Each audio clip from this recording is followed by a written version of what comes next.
stroll downtown this evening when I heard music echo through the night. So I started running so I wouldn't be too late. In the neon light, let the music go reveal through the night.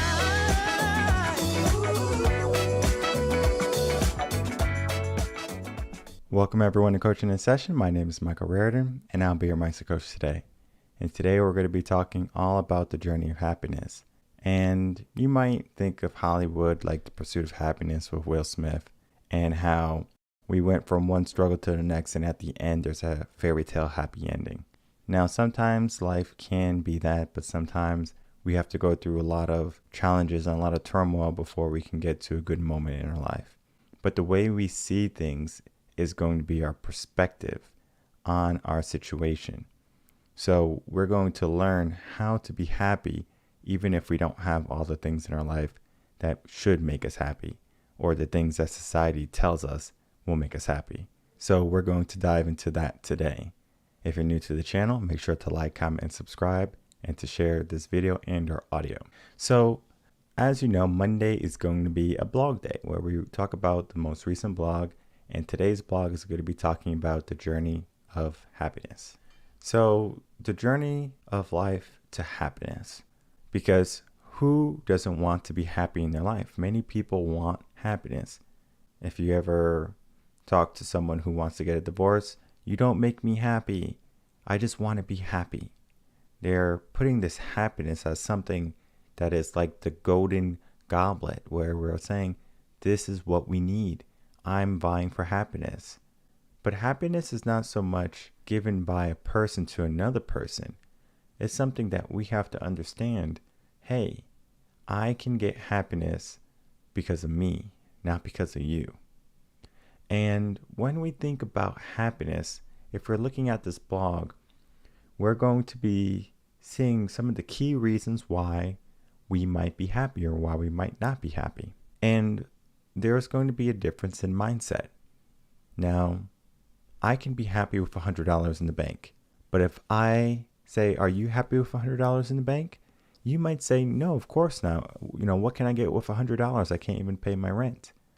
So you might need more than $100.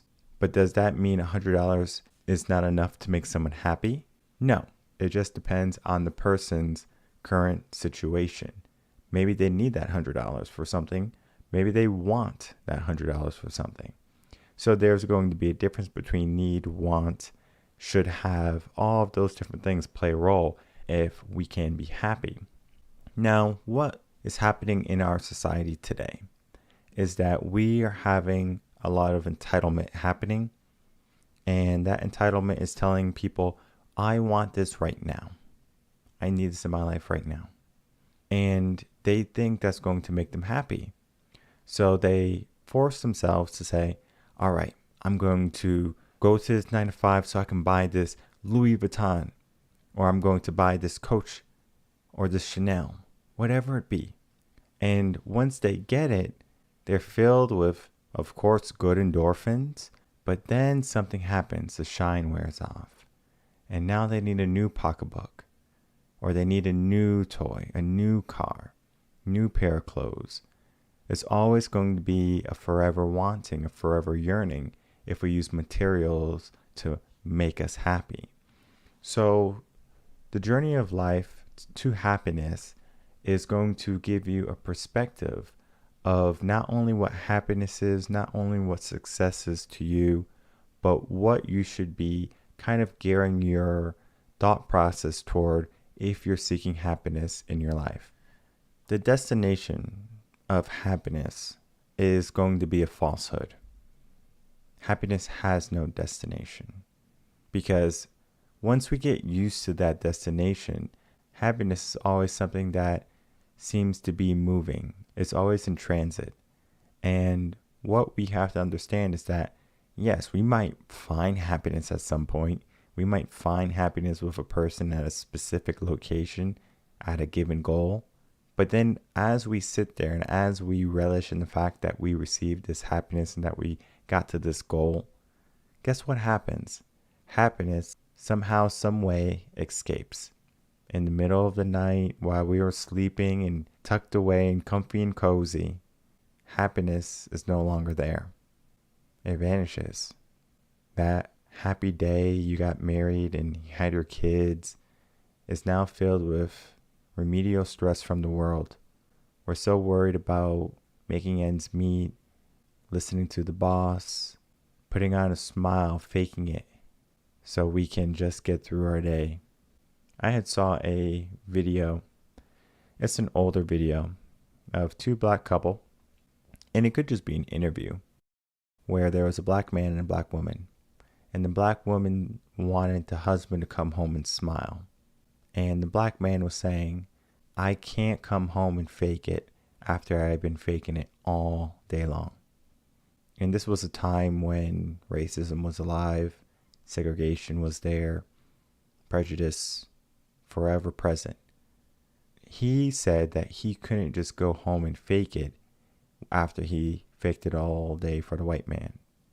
We don't have that color gap anymore where I'm faking it for a certain culture, a certain ethnicity. I'm going to be faking it because I'm just not fulfilled in that work I do.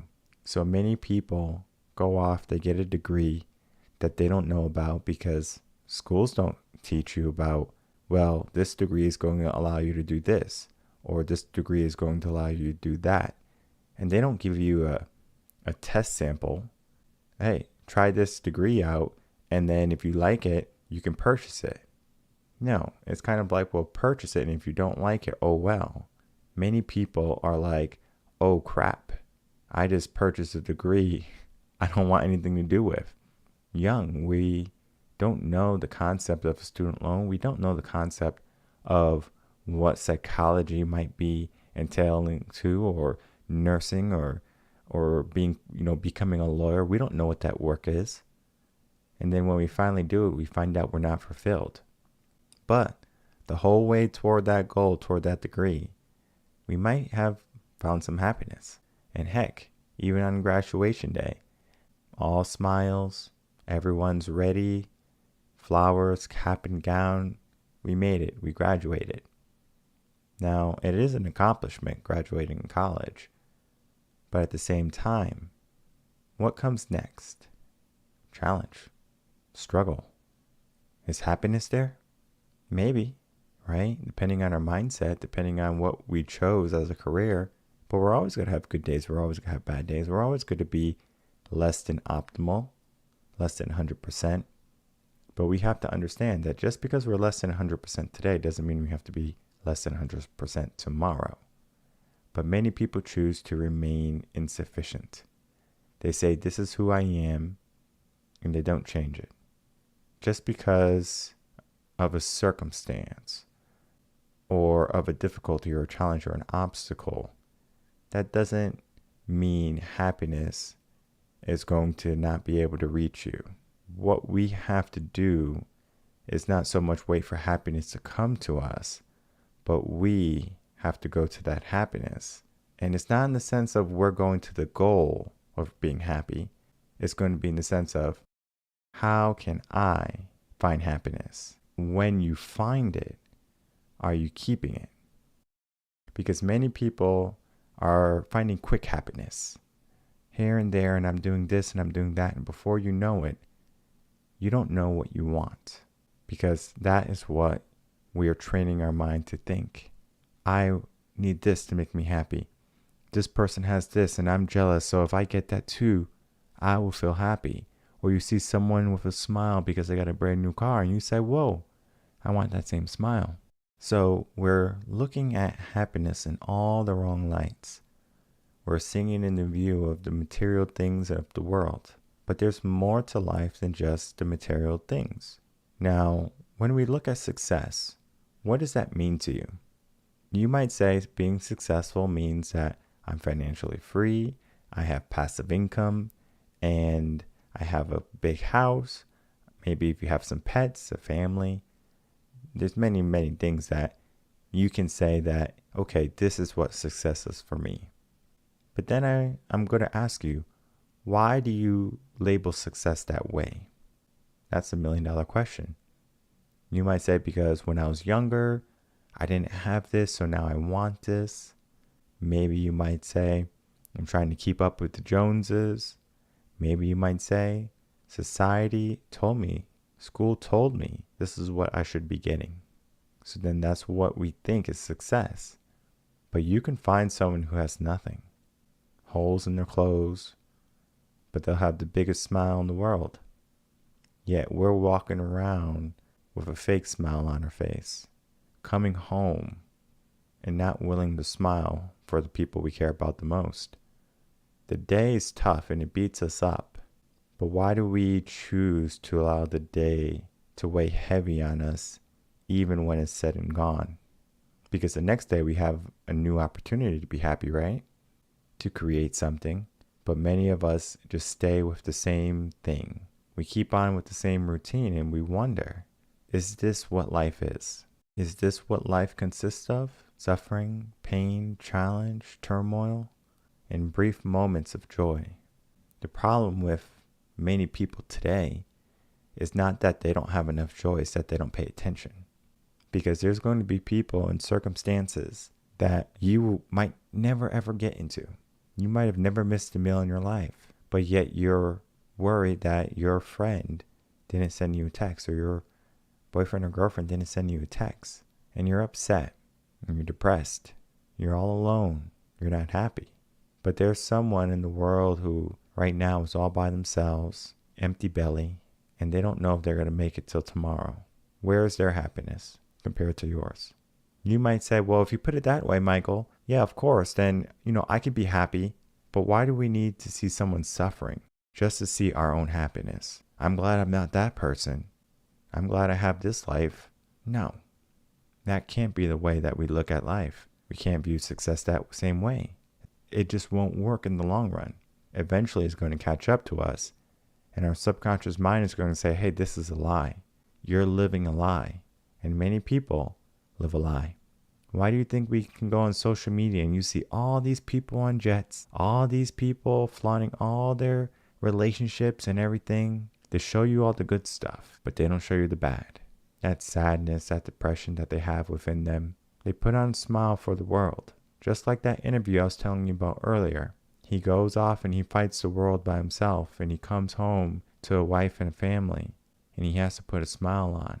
What does that feel like? To put a smile on that has no place in that situation, to go into a job you hate every single day, to be in a relationship that you cannot stand anymore.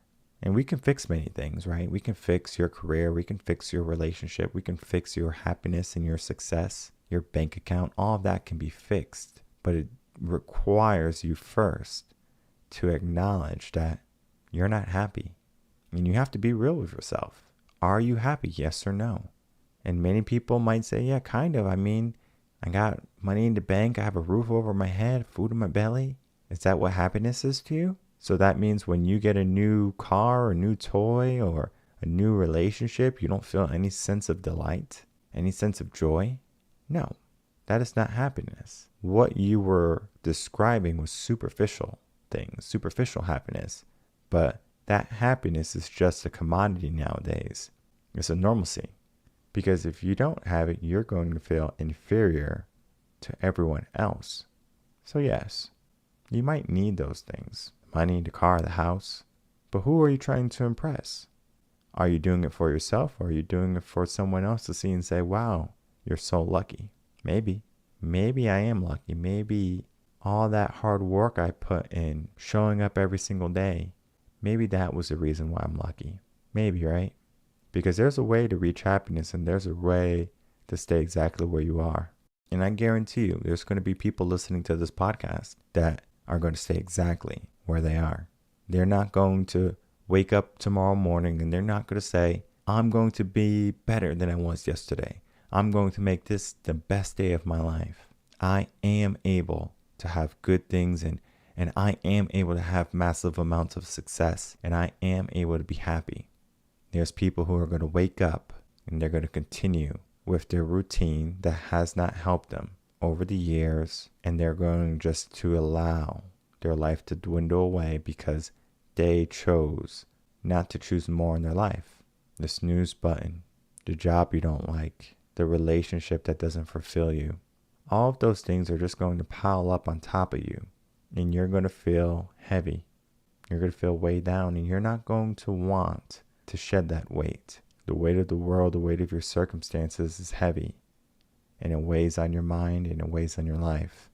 So we have to begin to shed that veil of negativity, of unneededness, of unnecessary ideals, whether from us, from society, whoever. And we need to say that I'm going to choose more in life. And this blog, The Journey of Life to Happiness, is not called The Journey to Happiness for your life for a reason. The journey of life to happiness, because we spend our whole life trying to get to this destination, this happy place. And we have to understand that just because we try to get happiness, it's going to be like holding on to water. If you try to grab it and squeeze it, the water will seep out of your fingertips through all the crevices. But there is a way that we can become fulfilled and find happiness in our life. And that idea of being grateful and having your hand open and forming a cup and filling up that cup, that bowl, that hand, then you can start to fill your life with abundance. So in life, we have to start to fill our life with things that are going to be more profound in the sense of, are we able to get happiness? Will we get happiness? Yes, it's possible. But many people stop at the moment of fear, the moment of struggle, turmoil, you name it. People don't want a challenge. People want easy. People want things given to them. Happiness is not something that's passed out on the corner. Unless you have a strong mindset, happiness is something you have to work toward. And even if you have a strong mindset, it's something that you have to become resilient in maintaining, because happiness is not so much a destination, but a state of mind. Because if I can have a strong state of mind, then my happiness is going to be dependent on me, not on what the world says, not about my relationships, not about what I have, me. I am the person who's going to create all the happiness in my life. Now, of course, there's going to be things and people that can embellish it, make it a little bit better. But I'm not looking for just a little bit better. I'm looking for what can I do to make sure I feel the maximum benefit of happiness. Because if we look at the studies, being happy or being positive has better health benefits than being negative or unhappy. So yes, we can fake it till we make it. We can put a smile on and show the world our pearly whites. But that doesn't necessarily mean that we're going to be happy in the future. What are you doing to change that circumstance that you pretend to be happy in? I find many people don't even do anything to change that. They say, this is my life and this is what it will be. So as long as I have this, I'm going to consider myself lucky. And I will fake that smile until the day I die. The journey of life for you was lived short, all shy of happiness, because you were unwilling to push yourself and to give more of yourself and to find a new profound meaning of what is life, what is happiness, what mindset is going to help me get to the place that I would rather be than I currently am. That is where we have to start to address the problems that we're giving ourselves. And that is going to be a facade of fakeness. All of this fluff that's happening is a distraction. It's to keep us in a constant loop of struggle. The struggle doesn't have to be there in life. You can have success, you can have happiness, you can have all those wonderful things, but you have to will it. Do you want it? Yes. Will you do something about it? Yes. Then what are you doing today? What will you do tomorrow? How can you make sure that every single day you show up, and no matter what path lays in front of you, you're going to conquer it, you're going to reach the end, the mountain peak per se, and then continue on that journey and to fulfill your purpose, your passion, your gift, whatever you want to call it. We have a sense of duty that must be fulfilled intrinsically. Our soul wants something, and we have to be willing to find out what that is. And then yes, maybe we can say, I'm happy. But at the end of the day, It's all going to be mindset. Because even if you don't do what you love, even if you don't do what you're passionate about, you can still be happy. It's just a different way, and it's more challenging that way. I find that many of the people who have true happiness do what they love. And right now, many people in the world do what they hate, or they hate what they do. So happiness is just one of those temporary brief moments that come in and out of their life. If you're looking to make happiness permanent, something that's going to be prominent, you're going to want to get yourself a coach. You're going to want to get someone that's going to be on your side and saying, hey, let's get to this place, and we're not going to stop. And until you get there, you don't stop either. And when you get there, you have to do the maintenance work to remain there, because happiness is going to keep trying to run away from you, and you have to be strong enough to always keep up with it. So there's a lot to it. But if you have someone in your corner, like a coach, therapist, whoever you choose to help you on that journey, understand that the work must be done by you. So you have to show up, and you have to put in that work to walk that path, that energy to walk that path for your whole life. Some days you might not want to show up again. You have to. You have to make sure. And again, you're the person who's going to make everything possible in your life. Doesn't matter what people say. You choose. So you get to choose good, or you get to choose whatever you get. I would rather be in charge of what I get. And if you would rather be in charge of what you get, make that change today. What's stopping you? My name is Michael Rearden. I'm a mindset coach here in Austin, Texas. If you have any questions, you can email me, coachinginsession@gmail.com. Of course, if you want to work with me, reardenconcepts.com. You can head over to the membership tab, find a membership that fits best for your budget, and then we can begin. And what we want is to begin the process so we can be in a better place, because the process of mindset and the process of happiness and the process of life, every day is going to be a day we have to show up. And if we don't show up, that's when things start to go astray. So let's stay on task, let's stay focused, and let's get what we were always destined to have. I will see everyone on the next episode of Coaching in Session. Until then, everyone, take care.